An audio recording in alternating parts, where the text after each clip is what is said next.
Sir, നേമത്തെ ചിത്രം തെളിഞ്ഞു. B J പിക്ക് വേണ്ടി സംസ്ഥാന അധ്യക്ഷൻ രാജീവ് ചന്ദ്രശേഖർ, സി പി എമ്മിന് വേണ്ടി നിലവിലെ എം എൽ എയും മന്ത്രിയുമായ വി ശിവൻകുട്ടി, കോൺഗ്രസ്സിന് വേണ്ടി യുവ തുർക്കി കെ എസ് ശബരിനാഥൻ, നമ്മുടെ അന്തരിച്ച ജി കാർത്തികേയൻ്റെ മകൻ, അരുവിക്കര മുൻ എം എൽ എ. എന്താണ് സാർ നേമത്ത് സംഭവിക്കാൻ പോകുന്നത്?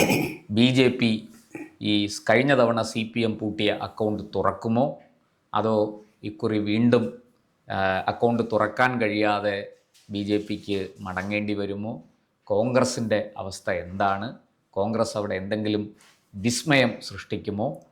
എൽ ഡി എഫിന് മണ്ഡലം നിലനിർത്താൻ കഴിയുമോ, അതോ പരാജയം സമ്മതിക്കേണ്ടി വരുമോ? എന്താണ് സാർ നേമത്തെ അവസ്ഥ? നേമത്തെ ഈ സ്ഥാനാർത്ഥികളുടെ ചിത്രം വ്യക്തമായതോടുകൂടി അത് ആ പ്രചരണത്തിൻ്റെ ഒരു ഘട്ടവും മാറി.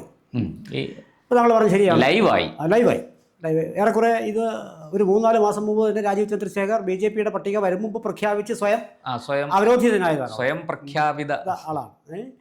ഒരുപക്ഷെ പാർട്ടി ചിട്ടവട്ടങ്ങളൊന്നും അറിഞ്ഞുകൂടാത്തത് കൊണ്ടല്ല അദ്ദേഹം അത് ചെയ്തത്. അദ്ദേഹം അത് മുൻകൂട്ടി എറിഞ്ഞതിന് ചില കാരണങ്ങളുണ്ടാകാം. എന്തൊക്കെ തന്നെ ആകട്ടെ, ഇപ്പോഴും അദ്ദേഹം തന്നെയാണ് അവിടെ സ്ഥാനാർത്ഥി. അദ്ദേഹത്തിന് അനുകൂലമായ ഘടകങ്ങളില്ല എന്നൊന്നും നമുക്ക് പറയാൻ സാധിക്കില്ല.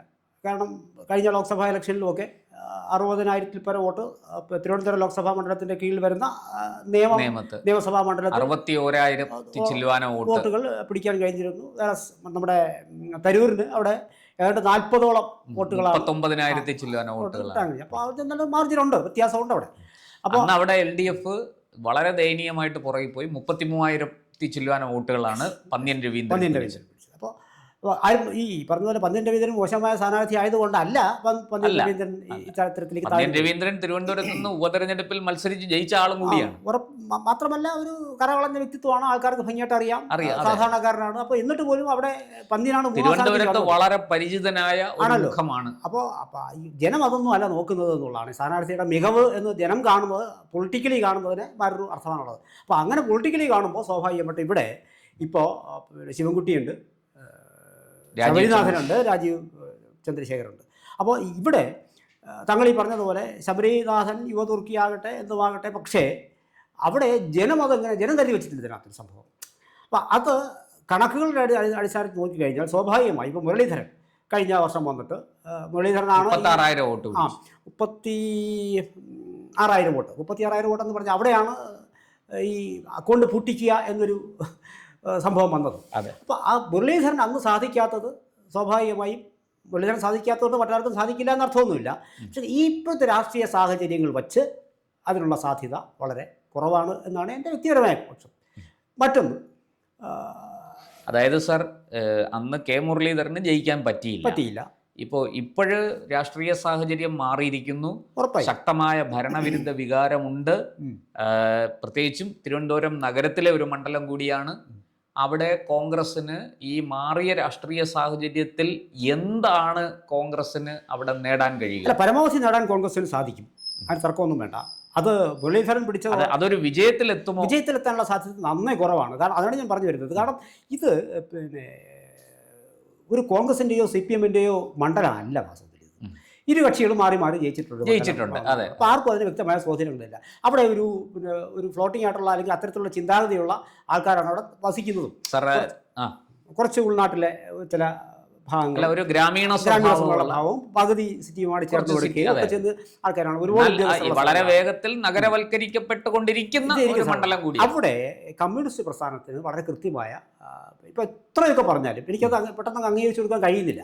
കാരണം പറയുന്നത് ഈ ഭരണവിരുദ്ധ വികാരം അല്ലെങ്കിൽ മോർ ദാൻ ദാറ്റ് ഒരു പിണറായി വിരുദ്ധ വികാരമുണ്ട് എങ്കിൽ കൂടിയും അവിടെ ഈ പാർട്ടി സാധാരണ അടിത്തട്ടിലെ പാർട്ടിക്കാർ പോലും അവിടെ പാർട്ടിയോട് ഒരു പ്രത്യേക മമത ഉള്ള ആൾക്കാരാണ്. അത് വളരെ വ്യക്തിപരമായി ശിവൻകുട്ടിക്ക് സ്വാധീനമുള്ള മേഖല തന്നെയാണ്. ഞാൻ ഉറപ്പ് പറയുന്നു, ശിവൻകുട്ടിയെ ഇവിടെ മറികടക്കാൻ ലേശം ബുദ്ധിമുട്ട് തന്നെയാണ്.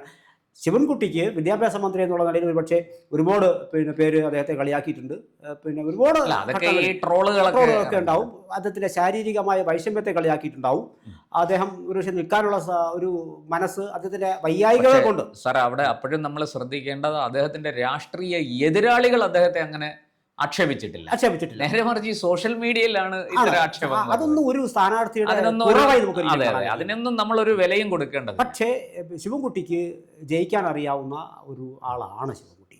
ഒരുപക്ഷെ ഒരു കറുത്ത കുതിരയാണ് ശിവൻകുട്ടി. ഇനി ശിവൻകുട്ടിക്ക് ഇത് ജയിക്കാൻ എൻ്റെ കയ്യിൽ നിന്ന് ഇത് വഴുതി പോകുമെന്ന് കണ്ടാൽ അതിന് മറുമരുന്നും കൈവശമുള്ള ആളാണ്. ആ മറുമരുന്ന് പ്രയോഗിക്കാൻ പറ്റിയ ഒരു ഇടമാണ് നിയമം. അതിനുള്ള സ്വാധീനം ശിവൻകുട്ടിക്കുണ്ട്. ഇനി അതല്ല, രാജീവ് ചന്ദ്രശേഖർ എന്ന് പറയുന്ന വ്യക്തി ഒരുപക്ഷെ എൻ്റെ മനസ്സിൽ ഞാൻ തോന്നുന്ന കാര്യം എന്ന് പറയുന്നത് മുൻകൂട്ടി സ്ഥാനാർത്ഥിത്വം പ്രഖ്യാപിക്കുക വഴി അദ്ദേഹം ചില സന്ദേശങ്ങൾ കൊടുത്തിരുന്നു. ആ സന്ദേശങ്ങൾ എത്രത്തോളം ഫലവത്തായി എന്ന് അതിന് ശേഷമുള്ള കാലം നോക്കുമ്പോൾ നമുക്കത് പറയാൻ കഴിയില്ല. എങ്കിൽ കൂടിയും രാജീവ് ചന്ദ്രശേഖർ വിജയിച്ച് കയറിയാൽ സ്വാഭാവികമായും അത് മറ്റ് ചില മുൻകാലങ്ങളിൽ ഉണ്ടായിരുന്ന ചില സമവാക്യങ്ങളെ മാറ്റിമറിക്കാൻ രാജീവ് ചന്ദ്രശേഖരന് കഴിഞ്ഞു. BJPയുടെ പ്രസിഡന്റ് അവിടെ സ്ഥാനാർത്ഥിത്വം പ്രഖ്യാപിക്കുമ്പോൾ അദ്ദേഹം ഒന്നും കാണാതെ അത് പ്രഖ്യാപിക്കില്ല. ഒന്നാലോചിച്ച് നോക്കൂ, BJPക്ക് ഒരു സീറ്റ് കിട്ടാതിരിക്കുന്ന സാഹചര്യം കൂടി ഒന്നാലോചിച്ച് നോക്കാം. കിട്ടുമോ എന്നുള്ള വേറെ കേസ്. അപ്പോൾ ഇനി കിട്ടിയിട്ട് ഒരു 8 സീറ്റ് കിട്ടിയെന്നിരിക്കട്ടെ, രാജീവ് ചന്ദ്രശേഖരൻ തോറ്റു എന്നിരിക്കട്ടെ. അപ്പോൾ അതിനുള്ള സാധ്യത ഒരുപക്ഷെ ഒരു ഫൈറ്റുമായിട്ട് വന്ന ചില ഉദ്ദേശങ്ങളുമായിട്ട് വന്ന ഈ മനുഷ്യൻ ചിലപ്പോൾ അതിന് വഴങ്ങി കൊടുക്കില്ല. അത് വലിയ ചർച്ചയ്ക്ക് വഴിവെക്കും. അപ്പോൾ അങ്ങനെയെങ്കിൽ അതിനുള്ള മറുമരുന്ന് നേരത്തെ ഞാൻ പറഞ്ഞതുപോലെ തന്നെ ശിവൻകുട്ടി കണ്ടതുപോലെയുള്ള മറുമരുന്ന് 3-4 മാസങ്ങൾക്ക് മുമ്പേ കണ്ടതിന് ശേഷമായിരുന്നിരിക്കണം അദ്ദേഹം അവിടെ രാജീവ് ചന്ദ്രശേഖറും അവിടെ കളത്തിലിറങ്ങിയിരിക്കും. അപ്പോൾ പിന്നെ മാത്രമല്ല 10,000 വോട്ടിൻ്റെ ഭൂരിപക്ഷമോ കഴിഞ്ഞോണം ഉണ്ടായിരുന്നു. സാർ ഇതൊക്കെ പറയുമ്പോഴും അവിടെ അങ്ങ് പറഞ്ഞ ഒരു ഗ്രാമീണ സ്വഭാവമുള്ള മണ്ഡലമാണ്. കുറച്ച് പഞ്ചായത്തുകളുടെ ഭാഗവും വരുന്നുണ്ട്. കല്ലിയൂർ പഞ്ചായത്ത്, പള്ളിച്ചൽ പഞ്ചായത്തിൻ്റെ കുറച്ച് ഭാഗമൊക്കെ വരുന്നുണ്ട്. ഏതാണ്ട് 17 വാർഡുകൾ, നഗരസഭാ വാർഡുകൾ BJP വിജയിച്ചു വന്ന ഒരു മണ്ഡലമാണ് നേമം. തിരുവനന്തപുരം നഗരസഭയിൽ ഏറ്റവും കൂടുതൽ കൗൺസിലർമാരെ BJPക്ക് സംഭാവന ചെയ്തിരിക്കുന്ന മണ്ഡലമാണ്. കാലങ്ങളായിട്ട് അവിടെ നമ്മളെ ഈ മണ്ഡലം ഈ രൂപത്തിലായി കഴിഞ്ഞ 2011 ഇലക്ഷനാണ്. അന്ന് തൊട്ട് BJPക്ക് ഈ പറഞ്ഞതുപോലെ ഒരു 45,000-ന് മുകളിൽ വോട്ട് പിടിക്കാൻ കഴിയുന്ന ഒരു മണ്ഡലമാണ്. ഒ രാജഗോപാൽ 2011 മത്സരിച്ച് തോറ്റു. ചെറിയൊരു മാർജിനിലാണ് അന്ന് ശിവൻകുട്ടിയോട് തോറ്റത്. അങ്ങ് ഈ പറഞ്ഞ രാഷ്ട്രീയ സാഹചര്യങ്ങളെല്ലാം നിലനിൽക്കുമ്പോൾ തന്നെ ഈ പറഞ്ഞതുപോലെ അമ്പലത്തറ, പൂന്തറ തുടങ്ങിയ ന്യൂനപക്ഷ മേഖലകൾ വലിയ തോതിൽ BJP ജയിക്കരുത് എന്ന് ആഗ്രഹിച്ചുകൊണ്ട് CPMന് വോട്ട് ചെയ്തത്. സാധാരണ അവർ CPMന് വോട്ട് ചെയ്യുന്നതല്ല, അതൊരു LDF വോട്ടല്ല, UDF വോട്ടാണ്. അവിടുത്തെ ഈ ഒരു ന്യൂനപക്ഷ വോട്ടുകളിൽ താങ്കൾ ഒരു മുസ്ലിം വോട്ടിന് വളരെ അതെ, തീർച്ചയായിട്ടും ഈ മുസ്ലിം ന്യൂനപക്ഷങ്ങൾ തിങ്ങിപ്പാർക്കുന്ന പ്രദേശങ്ങളാണ് ഇതൊക്കെ. അവർ BJP ജയിക്കുക, അത് അവരുടെ ഒരു രാഷ്ട്രീയ നിലപാടാണ്. BJP ജയിക്കാതിരിക്കാൻ വേണ്ടിയിട്ട് അവർ വോട്ട് CPMന് കൊടുത്തു. അത് ശിവൻകുട്ടിക്ക് വലിയൊരു അനുഗ്രഹമായി. അത് ഈ അടിയൊഴുക്കുകൾ വരുന്നത് ഇങ്ങനെയൊക്കെയാണ്. 2016 വന്നപ്പോൾ ഇതേ സാഹചര്യം തന്നെയാണ്. പക്ഷേ രാജഗോപാൽ ജയിച്ചു കയറി. തിരിച്ച് 2021 വരുമ്പോൾ കുമ്മനം രാജശേഖരനാണ് മത്സരിക്കുന്നത്. 2011 പോലെ തന്നെ അവിടെ സംഭവിച്ചു. ഇങ്ങനെ ഈ പറഞ്ഞതുപോലെ BJPയും CPMുമായിട്ട് ഒരു കുഴഞ്ഞു മറിഞ്ഞ ഒരു അവസ്ഥയിലാണ് നേമം മണ്ഡലം മുന്നോട്ട് പോകുന്നത്. അവിടെയാണ് 2011 ഏതാണ്ട് 26,000 വോട്ട് പിടിച്ച് UDF തോറ്റു, 3-ാം സ്ഥാനത്ത് ദയനീയമായി.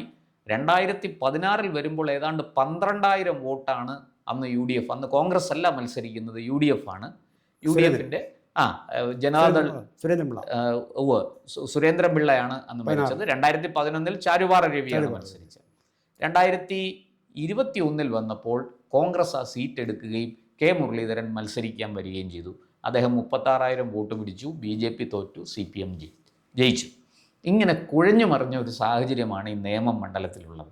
അടിയൊഴുക്കുകൾ വായിച്ചെടുക്കാൻ വലിയ ബുദ്ധിമുട്ടാണ്. അപ്പോൾ ആ സാഹചര്യത്തിൽ നമുക്ക് നേമത്ത് ഈ ആരുടെയെങ്കിലും പേര് പ്രവചിക്കുന്നത് സാധ്യമാണോ? പേര് പ്രവചിക്കുന്നത് സാധ്യമല്ല. അതിന് കാരണം ഞാൻ പറഞ്ഞല്ലോ, ഇപ്പോൾ ശിവൻകുട്ടി എന്ന് പറയുന്ന വ്യക്തി മത്സരിക്കാതിരുന്നെങ്കിൽ കുറച്ചുകൂടി എളുപ്പമുണ്ടായിരുന്നു BJPക്ക്. അല്ല, നമുക്ക് ഈ താങ്കൾ ചോദിച്ച പ്രവചനം കുറച്ചുകൂടി എളുപ്പമാണ്. പക്ഷേ ശിവൻകുട്ടി മത്സരിക്കുന്നു എന്നുള്ളതുകൊണ്ട് പെട്ടെന്ന് തോറ്റു കൊടുക്കാൻ ശിവൻകുട്ടി, അതായത് സാർ CPMൽ നിന്ന് ശിവൻകുട്ടി അല്ല മറ്റാരെങ്കിലുമാണ് മത്സരിച്ചിരുന്നെങ്കിൽ നമുക്ക് കാര്യങ്ങൾ കൂടുതൽ എളുപ്പത്തിലാവുമായിരുന്നു. ഇവിടെ നേരെ മറിച്ച് ശിവൻകുട്ടിയാണ് മത്സരിക്കുന്നു എന്നുള്ളത് കൊണ്ട് അദ്ദേഹം പെട്ടെന്ന് തോൽവി സമ്മതിക്കുന്ന പ്രകൃതമല്ല. വളരെ പേഴ്സണലായിട്ടുള്ള ബന്ധങ്ങൾ അവിടെയുണ്ട്. ഒരു പക്ഷേ ശബരിനാഥന് നിങ്ങൾക്ക് കിട്ടുമെന്ന് പറയുന്ന നിങ്ങളിപ്പോൾ ചിന്തിരിക്കുന്ന വോട്ടുകൾ പോലും കൊണ്ടുപോകാൻ കേപ്പബിളാണ് ആ മനുഷ്യൻ. ശിവൻകുട്ടി കേപ്പബിളാണ്. അതാണ് എൻ്റെ ഒരു. പക്ഷേ സാർ അതെന്തുകൊണ്ട് 2016 സംഭവിച്ചില്ല? അല്ല, ഞാൻ പറഞ്ഞല്ലോ, മുരളീധരൻ വളരെ കൃത്യമായി 2016 2016 ശിവൻകുട്ടി തോറ്റുപോവുകയും ഒ രാജഗോപാൽ ജയിക്കുകയും ചെയ്തത്. അല്ല, അതാണ് ഞാൻ പറഞ്ഞത്. അന്ന് അത് വളരെ രാജഗോപാലിന് അനുകൂലമായി ചെറിയൊരു വികാരം ഉണ്ടായിരുന്നു. നമ്മൾ എത്ര ഞാനൊക്കെ കണ്ടു തുടങ്ങുമ്പോൾ മുതൽ ഇദ്ദേഹം മത്സരിച്ചു. അപ്പം അന്ന് അതിനകത്ത് നമുക്ക് വേണമെന്നും പറയാം. ജനം തീരുമാനിച്ചു ഇങ്ങനെ തോറ്റ് ഇനി മനുഷ്യനെ ഇനി തോൽപ്പിക്കാൻ പറ്റില്ല. മാത്രമല്ല, ഇപ്പം ശിവൻകുട്ടിക്ക് കിട്ടേണ്ട വോട്ടുകളും അന്ന് രാജഗോപാൽ നേടിയെടുത്തു എന്നുള്ളതാണ്. സോ 2 വർഷത്തിന് മധ്യേ 8000-ഓളം. പക്ഷെ ഇന്ന് അതല്ല സാഹചര്യം. കൃത്യമായ രാഷ്ട്രീയ യുദ്ധം അല്ലെങ്കിൽ രാഷ്ട്രീയ ഏറ്റുമുട്ടൽ തന്നെ നടക്കും. അല്ല, ആ ഒരു മനുഷ്യൻ്റെ പോരാട്ട വീര്യത്തെ നിയമത്തെ ആൾക്കാർ അന്ന് അഡ്രസ്സ് ചെയ്തില്ലെങ്കിൽ പിന്നെ വളരെ മോശമല്ലേ ഇത്? അപ്പോൾ സ്വാഭാവികമായിട്ടും 2 ഭാഗത്തു നിന്നും ഇരുപക്ഷത്തു നിന്നും രാജഗോപാൽ എന്ന് പറയുന്ന മനുഷ്യന് വോട്ട് കൊടുത്തിരുന്നു. അയാൾക്ക് എന്ത് മോശം പറയാനാണ്? ആകെപ്പോൾ നിങ്ങൾക്ക് മോശം പറയാൻ പറ്റുന്നത് BJP എന്ന് പറയുന്ന പ്രസ്ഥാനത്തെയാണ്. ഈ രാജഗോപാൽ എന്നൊരു മനുഷ്യനൊന്നും ചെയ്യാൻ കിട്ടുന്നില്ല. അദ്ദേഹം പുഞ്ചിരിച്ചുകൊണ്ട് വരുന്നു, കുറേ നാളായിട്ട് ഇങ്ങനെ നടക്കുന്നു, എല്ലായിടത്തും പോകും. സ്വാഭാവികമായിട്ടും ഉണ്ടാകാവുന്ന ഒരു സഹതാപ തരംഗം വന്നു. അത് കൃത്യമായിട്ട് രാജഗോപാലിന് സഹതാപം തരംഗം ഉണ്ട്. തരംഗം എന്ന് പറയുന്നില്ല, സഹതാപത്തിൻ്റെ വോട്ടുകൾ അന്ന് ലഭിച്ചിരുന്നു. അത് പിന്നെ ഒരിക്കൽ കൂടി ലഭിക്കണമെന്നില്ല. കാരണം 5 വർഷം കൂടി ഇദ്ദേഹം പ്രായം ചെല്ലുകയാണ്. അപ്പോൾ തന്നെ ഈ 5 വർഷം കൊണ്ട് തന്നെ ഈ പ്രായം ചെന്ന മനുഷ്യനെ കൊണ്ട് MLA എന്നുള്ളതിൽ കണ്ട ആൾക്കാർ ഇനി ഒരിക്കൽ കൂടി ഇദ്ദേഹത്തെ വേണ്ട എന്ന് തീരുമാനിക്കുന്നതും നേരത്തെ ജയിപ്പിച്ച ആൾ തന്നെയാണ്. അപ്പോൾ ആ 8000 വോട്ട് അവിടെ ഒഴുകിപ്പോയി. അവിടെയാണ് നമ്മുടെ വീണ്ടും ശിവൻകുട്ടിക്ക് അതൊരു സാധ്യത വരുന്നതും. ശിവൻകുട്ടി കൽപ്പുടി ഒരു പോസിറ്റീവ് സംഭവം ഉണ്ടായത് കെ മുരളീധരൻ വരുമ്പോഴാണ്. അദ്ദേഹത്തിനും നേരത്തെ പറഞ്ഞ പോലെ വോട്ടുകൾ പല ഭാഗത്തു നിന്നും കൊണ്ടുവരാനുള്ള BJPക്ക് കിട്ടേണ്ട കുറെ വോട്ടുകൾ അദ്ദേഹം പിടിച്ചെടുത്തു. അതാണ് പറഞ്ഞത്. ആ 2 പക്ഷത്തും അദ്ദേഹം കുറെ വോട്ട് പിടിച്ചു. 2 പക്ഷത്തല്ല, മെയിനായിട്ട് ഇക്കുറിയും 2026 BJPക്ക് കിട്ടേണ്ട വോട്ടുകൾ ശബരിനാഥൻ എന്ന കോൺഗ്രസ് കാൻഡിഡേറ്റ് പിടിച്ചെടുക്കുമോ? BJPക്ക് കിട്ടേണ്ട വോട്ടുകൾ പിടിച്ചെടുക്കാൻ ഒരുപക്ഷെ ശബരിനാഥന് സാധ്യമല്ല. അത് സംശയമൊന്നും വേണ്ട. കാരണം ചില പഞ്ചായത്ത് ഇലക്ഷനും ലോക്കൽ ബോഡി ഇലക്ഷനും ഒക്കെ കാണുന്നതാണ്. സ്വാഭാവികമായിട്ടും കണക്കുകൾ പ്രകാരം നോക്കുമ്പോൾ അതിനുള്ള സാധ്യത കുറവ്. അതിനുള്ള സംഭവം ശബരിനാഥൻ ഒറ്റയ്ക്ക് ഉണ്ട് എന്ന് വിശ്വസിക്കുന്ന ആളല്ല ഞാൻ. നിങ്ങൾ എത്രയൊക്കെ പറഞ്ഞാലും ഇപ്പോൾ അദ്ദേഹം തിരുവനന്തപുരത്ത് അവിടെ നിന്ന് മത്സരിച്ചു ജയിച്ചു എന്നുള്ള ആ സാഹചര്യം വേറെയായിരുന്നു. അവിടെ മറ്റു ചില കാര്യങ്ങൾ കൂടെ ഉണ്ടായിരുന്നു, അതൊക്കെ പോട്ടെ. പക്ഷേ എങ്കിൽ കൂടിയും അദ്ദേഹത്തിന് ഒറ്റയ്ക്ക് നിന്ന് ഫൈറ്റ്, അദ്ദേഹത്തിൻ്റെ സ്ഥാനാർത്ഥിത്വം പോലും ഏറ്റവും വലിയ വിഷയങ്ങൾ കൊടുവിലാണ് സംഭവിച്ചത്. സ്വാഭാവികമായിട്ടും അവിടെ ആൾക്കാർ കൺഫ്യൂസ്ഡ് ആയിരുന്നു. ശബരിനാഥൻ എത്ര കണ്ട് അവിടുത്തെ നിയമക്കാർ ഉൾക്കൊള്ളുമെന്ന് എനിക്ക് ഉറപ്പ് പറയാനായിട്ടില്ല. അവിടെ ചോയ്സ് എപ്പോഴും എനിക്ക് തോന്നുന്നത് ഒന്നുകിൽ രാജീവ് ചന്ദ്രശേഖർ ഇല്ലെങ്കിൽ ശിവൻകുട്ടി എന്നത് തന്നെയാണ്. എനിക്ക് അതിനെപ്പുറം ഒരു അത്ഭവം അവിടെ സംഭവിക്കാനില്ല. ശരിക്കും മത്സരം ഇവർ തമ്മിലായിരിക്കും മത്സരം. ഇതിന്റെ ഇടയിൽ ശബരിനാഥ് കുറെ വോട്ട് പിടിക്കും. അത് എത്ര കണ്ട് ശബരിനാഥ്, അതായത് LDFനോടും BJPയോടും താല്പര്യമില്ലാത്ത കുറെ വോട്ടുകൾ കോൺഗ്രസ് സ്ഥാനാർത്ഥിയായ പരമ്പരാഗതമായിട്ട് കൈപ്പത്തി ചിഹ്നത്തിൽ വോട്ട് ചെയ്ത് വരുന്ന ഒരു വിഭാഗം ആൾക്കാർ വോട്ട് ചെയ്യും. ഈ ശബരിനാഥിൻ്റെ അച്ഛൻ കാർത്തികേയനെ ഭംഗിയായിട്ട് അറിയാവുന്ന ആൾക്കാരും കൂടിയാണ് ഈ മണ്ഡലത്തിലുള്ളത്. അപ്പോൾ അത് അദ്ദേഹത്തിനെ അങ്ങനെ അങ്ങ് തള്ളിക്കളയുമെന്നല്ല ഞാൻ ഈ പറയുന്നത്. പക്ഷേ അതിനകത്ത് തിരുവനന്തപുരം നിയമം എന്ന് പറയുന്നത് സ്വാഭാവികമായിട്ട് ഒരുപാട് കഥകൾ അറിയാവുന്ന ഒരു വിഭാഗം ആൾക്കാരാണ്. അവരൊരു പക്ഷേ പല സാഹചര്യങ്ങൾ കൊണ്ടും ചില നമുക്ക് വീഡിയോയിൽ പറയാൻ ബുദ്ധിമുട്ടുണ്ട്, ചില ഒരുപാട് വിഷയങ്ങളുണ്ട് അതിനകത്ത്. അത് ചിലപ്പോൾ വർക്കൗട്ട് ചെയ്താൽ നിയമക്കാർക്ക് അറിയാം. അതെല്ലാം കൂടി ഇതിനകത്ത് ഇലക്ഷനിൽ സമാഹരിക്കപ്പെടും. അങ്ങനെ വരുമ്പോഴാണ് ഞാൻ പറയുന്നത് ശിവൻകുട്ടിയും രാജീവ് ചന്ദ്രശേഖറും തമ്മിലായിരിക്കും മത്സരം. ഇത് ഒന്നും കാണാതെ രാജീവ് ചന്ദ്രശേഖരോടെ മത്സരിക്കുമെന്ന് പറയാൻ ഞാൻ പൊട്ടനല്ല. അപ്പോൾ അതൊക്കെ കണ്ടിട്ടുണ്ട്. അത് വർക്കൗട്ട് ചെയ്താൽ ഒരു പക്ഷേ ശിവൻകുട്ടിയെ മത്സരിക്കാൻ അദ്ദേഹത്തിന് സാധിച്ചെന്നിരിക്കും. അതിനകത്ത് പല ഘടകങ്ങളുണ്ട്. അതിനകത്ത് നിങ്ങൾ ഈ പറയുന്ന സോക്കോളുടെ അന്തർധാര പോലും വന്നേക്കാം. ഇതൊന്നും പറയാൻ കഴിയില്ല. ഒരിക്കൽ കൂടി ഞാൻ തോറ്റു കൊടുക്കാമെന്ന് ശിവൻകുട്ടി എന്നാൽ മാത്രമേ അവിടെ ഒരു ഫൈറ്റ് നഷ്ടപ്പെടുകയുള്ളൂ. അല്ലാത്ത പക്ഷം ഫൈറ്റ് തന്നെ ശക്തമായ ഫൈറ്റ് തന്നെ ഉണ്ടാവും. ആ ഫൈറ്റിനൊടുവിൽ കോംപ്രമൈസ് ഒന്നും ഇതിനകത്ത് എന്തെങ്കിലും അടിയൊഴുക്കുകൾ നടന്നിട്ടുണ്ടോ ഇല്ലയോ എന്ന് നമുക്ക് ഇലക്ഷൻ്റെ റിസൾട്ട് വരുമ്പോൾ അറിയാൻ പറ്റും. അതെങ്ങനെയാണ് പ്രതിഫലിക്കുന്നതെന്നുള്ളത്.